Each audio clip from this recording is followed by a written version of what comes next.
Everybody, it's David again here with Stagers Corner. So I got my lovely wife, Natalie from Spaces Collective with us. And this is, again, Stagers Corner. Now, today's question is, before you go and you stage this property, like you do a consultation, do you give the homeowners your own wish list you want to happen, or how does the process work? We definitely do. That's hands down. Whether it's the homeowner or the realtor or contractor or somebody that's taking care of the process, there is a certain criteria that needs to be done before we step in the house and before the furniture gets in the house. I would say 90% of the preparation for a stage happens prior to installation day.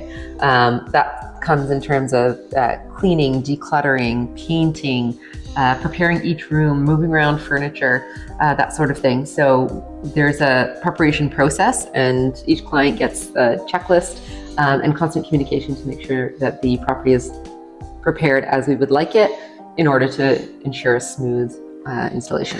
Yeah, it's a huge part of even my listing presentation. When I bring Natalie through, because she's been through so many homes when it comes for me listing. I like her to come in and have a clean set of eyes and just say, hey, this is what we've seen before. This will sell your property a little bit faster. Even furniture placement, it really helps to listen to what your stager has to say for you and have one as well, especially one that lives under your own roof. Thanks, guys.